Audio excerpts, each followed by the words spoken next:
the singing chef. Let me make you sing and your taste buds wet. All we want for you to see is how we living in a blessed country. Yeah. Hello, welcome to the world of the singing chef. I'm your host Eon John, and thank you for joining us another time, or this time, for another adventure. Today we're going to do something quite lovely, and this is one for vegetarians or people who are like meat conscious, you know, like you don't want to eat too much meat. We're actually going to do a Katahar Pepperpot and some breadfruit, because we got a big breadfruit tree in this yard. They just fell this morning. I'm going to see if they're actually big enough, because sometimes they're a little bit fun. And if they're good, I can find some white meat in there, that's going in the pepper pot as well. So the first thing we'll do is pretty simple, this recipe. Right? We're going to start our pot. I'm going to put a little oil in there. All right, just to start it off. Right? Great. Coconut oil, that's the only thing that's the only thing I cook with.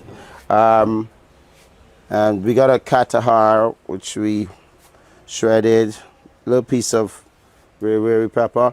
And I want to start cooking that first, because Katahar takes a while to cook sometimes, right?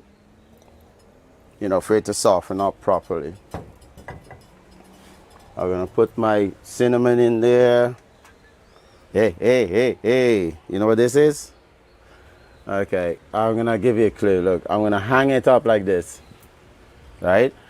Now, I remember my grandmother, I don't know if your grandmother did it, or maybe your mother or something like that. That is orange peel. This is like one of the best things for maintaining stomach health and stuff like that. There you go. You just brock off a piece, and normally you just make some tea. But that goes into a pepper pot. Any good pepper pot kind of needs a piece of orange skin, right? Smells so good too. Right, I got 2 cloves. You gotta be careful with cloves because it's very, very strong, right?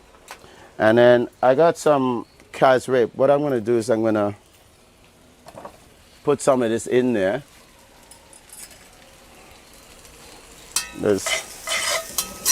Right.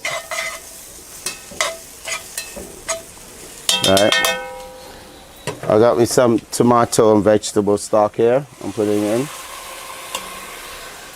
Lovely. All right, and that's gonna go into the calf's rib. Give it a really nice flavor. This is Suriname thyme. It's got very amazing kind of smell, very earthy, but it gives this real body to anything that's kind of like stewy, right? So calf's rib basically is a stew, right? And the reason why I'm keeping these big is because I want some of the flavor, but later on what I want to do is actually remove these so that you get a real nice smooth curry. Yeah. Okay. Get that all in there. Yeah, I can smell that. Just tiny bit of salt to get it going. All right. And good. You're gonna pour in some. I watered this down because I wanted more water, and then the thick calf's rib I'm gonna add a bit later. But this is calf's rib and water, right? And I got some more here because I really want this thing to boil, right? And you can see I got my nice Dutchy pot there. Woohoo! Yes, priceless. When I was young, everybody had a Dutchy pot. Nowadays, you could barely find them anywhere. So they're worth absolute gold. Seriously, a nice Dutchy pot. Okay, I'm gonna put in the garlic. Right. The amounts, remember, are gonna come up on screen periodically, so I don't really need to go through that. I want to just take you through the process of how we're gonna make just a really fabulously delicious Katahar Pepperpot. Got a little sugar there. That's just to kind of bring the salt. Sugar actually brings out the salt. It depends on how much you use. So sugar brings out the salt, and the salt can bring out the sugar, the sweetness and things. So that's just why we're going to use it. And you know what? I'm going to add another seasoning pepper. I just tweaked it a little bit. I'm gonna throw it in there whole because in case we want to feed children, you don't want it too hot, right? Okay, well, I think we're gonna cover that over and let it really get going, and then I'm gonna come back and I'm gonna put some casrip in there. Yeah. Welcome to the world of the singing chef. We gonna make you sing and you taste buds red. From the Pomeranian River to East Coast, my beast to the eastbound shore to Georgetown City. I can win you what I hold to the hinterlands from the Correntino River to Linden Town. Right, these just fell from the from my tree, but I think they're a little bit immature. And I think what we're gonna do, I've already checked one half of it out, and I don't think it's quite ripe enough, and it's gonna be rubby. Not gonna taste very nice, and I don't want anyone to encourage anyone to eat immature breadfruit. You really shouldn't. You gotta wait until it gets, fully ripe. So it was an experiment, but we're not gonna use it. We're gonna just leave the Katahar by itself, and then that's gonna take about 30 minutes to actually really cook down. We'll leave it in the Dutchie pot. Then we'll be back with our bread and Miss Jessica for a tasting. Yeah. Welcome to the world of the singing chef. We gonna make you sing and you taste buds red. From the Pomeranian River to East Coast, my beast to the eastbound shore to Georgetown City. I can win you what I hold to the hinterlands from the Correntino River to Linden Town. Oh, I think this is the time. It needs a bit of stirring, and then we could take this off and just let it reduce. This recipe is incredibly simple, but very tasty. But you see how you're getting these in the Katahar? You get these lovely, almost like almond-looking seeds, right? So you're getting a nice variation of textures, right, with the white pulp, and and then you're getting the seeds. But we're gonna add our butter beans, and that is going to give a nice thickening, and it's just going to be beautiful. So now you got 3 different textures with this delicious casrip taste. And I tell you what we're going to need to do now is we need to add the thick casrip to it. This is the bad boy. Yes. So you got this thick casrip, lovely casrip, right? Working with the orange skin. Yeah, that's gonna be nice, right? And you got the little green things there, those herbs that are going into it. That's just beautiful. And this is like a way that you can cook, pretty much guaranteed way of cooking quite a delicious vegetable pepper pot, because remember, not everybody eats meat. But this is like a really good dish in itself, not just because it's vegetarian. Wonderful.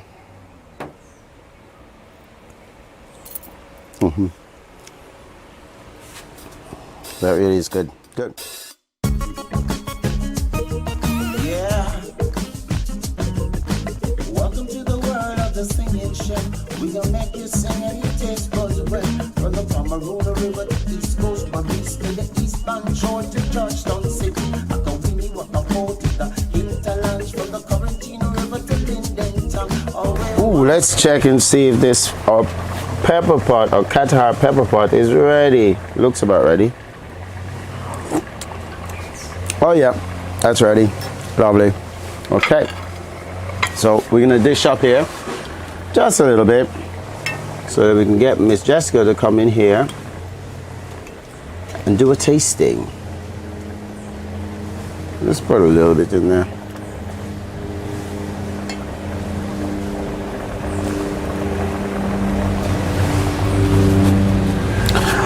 Tell you what, casrip is such a precious thing, and we're so lucky to have stuff like this in Ghana.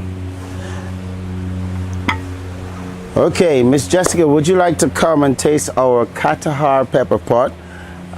You can come and break some bread, as we say. Yeah. Welcome to the world of the singing chef. We gonna make you sing and you taste buds red. From the Pomeranian River to East Coast, my beast to the eastbound shore to Georgetown City. I can win you what I hold to the hinterlands from the Correntino River to Linden Town. have Miss Jess come in here and break some bread. Hi, this is our everybody. Katahar Pepperpot. This is. I'm really looking forward to this because it's such a brilliant idea.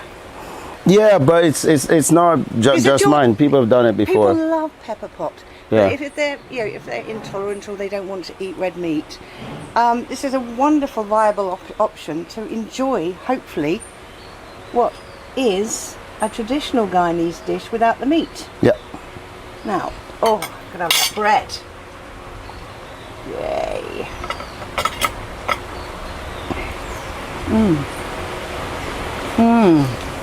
It's a nice flavor, isn't it? It's a really good flavor, and it goes with the beans, it goes with the Katahar. It's very nice. That is really delicious. So guys, please try this at home, and if you're vegetarian, this is perfect for you.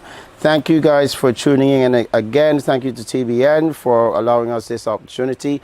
And please come back and join us on our next adventure. See ya! Bye. Right, this is all about for all Esu Kubo, for Pomeroon, Region 1, Region 2. And this song was written actually on the Pomeroon River, and it's called Mash Up and Lost, while I was traveling on one of those river taxis. Why you're out so early in the morning, girl? Try if you're ready and them children for school. Can't find the school bag, can't find the shoes. Them children just make me so vexed and cross. They mash up and lost, mash up and lost, mash up and lost, mash up, mash up. They make me vexed and cross. The children they mash up and lost, mash up and lost, mash up and lost, mash up and lost, mash up. They make me vexed and cross. I tell them they got to be ready for 7. And I put breakfast and I put it on the table. I search the uniform, make sure they got their books. And then they can't find the school bag and they lost their shoes. So I have to search around to see where they left it. Get them ready for the school boat at the standing. Oh Lord, they mash up and lost, mash up and lost, mash up and lost, mash up. Yeah, they mash up. They make me vex and cross. Children, they mash up and lost, mash up and lost, mash up and lost. Oh yeah, mash up.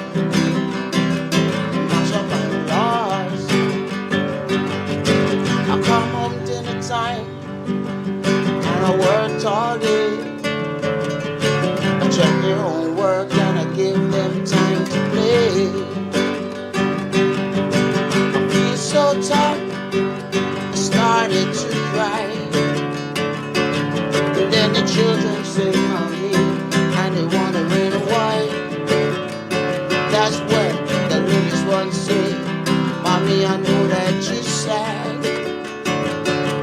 but you got us, so it cannot be so bad. Mommy, mash up and lost, mash up and lost. You mash up and lost, mash up. Mommy, that's why you're vexed and cross. Mommy, you're mash up and lost, mash up and lost, mash up and lost, mash up and lost. That's why you're vexed and cross. Mash up and lost, mash up and lost, mash up and lost, mash up, you mash up. That's why you're vexed and lost. So welcome to the world of the singing chef. Let me make you sing and your taste buds wet. All we want for you to see is how we living in a blessed country. Yeah. Right, so we're here today and we're speaking to Rod Westmas, who is, with his wife, lovely wife Juanita, the instigators of Guyana Speaks, the founders. So can you tell me a little bit about Guyana Speaks, Rod? Guyana Speaks is an initiative that my wife Juanita and I founded in January of 2017 in London. It came shortly after we had stayed in the Pomeroon, actually, for a while in Guyana. Came back to London with a lot of good feelings about the country. We wanted to speak about it, and we wanted to dispel any talk about the negativities that are often heard about Guyana. And so what we decided to do is once a month pull together 3 individuals, let them speak about a common subject. We try to keep away from controversial subjects like religion and race and politics. And it just grew from there. During the COVID period, we sort of transitioned to online, but prior to that, they had been face-to-face meetings. But now, post-COVID, we're trying to do a bit of both. So there it is. But we've had well over 200 different personalities give interviews, and it's spawned so much goodwill since then. I think you've done a terrific job on it. I think it's absolutely amazing. And now you've instigated a Guyana Speaks tour. So tell us about that. How many people are on the tour? Well, I actually brought 10 individuals from London, and that we met some here as well. The genesis of this is that last year Juanita and I came to Guyana. We went to Matthews Ridge, we went to Jonestown, we went to Port Kaituma, and we saw parts of the country that we hadn't been to before. And we got back to London, started talking about it, and someone says, well, look, BA has just started flights to Guyana. Why don't we put together a package? And that's what we did. And with the help of KLTA Tours, Karen and Alexander and myself, we decided upon this date. Several said to me, no, you don't want to go in May, it's rainy season. But you know what? I've seen rain a couple times in the morning, but it hasn't deterred us from enjoying ourselves. No, it's been lovely, and I've met some of them because you came on a brunch with us today, and it's been so much fun. They're such lovely people, and so clearly enjoying their time back in Guyana. As we are. It's really amazing. Yeah. So there it is. Yeah. So well, thank you so much, Rod, for sharing that. So I want everybody, tune. How do they get on to Guyana Speaks? They can just look on our YouTube channel. We've got several. All of our events we record, so it will be there in perpetuity. We've got a Facebook page. Just look for Guyana Speaks. We have a Twitter handle, JC Westmas. And just in fact, if you just put Guyana Speaks in Google, something will come up. Yes, and I particularly enjoyed one of the ones where Eon was participating in the food one, which was hilarious. Well, I mean, just take food. Food it brings us all together. I mean, Guyanese eat their chow mein, they cook up, and they eat the pepper pot, but they represent all the nationalities, and we're all one. I think that's the theme of the government and of the president. We are one Guyana. We all believe in that. Yes, and I'm really looking forward to more Guyana Speaks, because they're so enjoyable and so relevant to the people that are listening in. Thank you. Thank you so much, Rod, and thank you to everybody that we've met on Guyana Speaks, and thank you so much. Stay tuned. We'll be back, and thank you. Bye-bye now. Thank you. So welcome to the world of the singing chef. Let me make you sing and your taste buds wet. All we want for you to see is how we living in a blessed country. Yeah.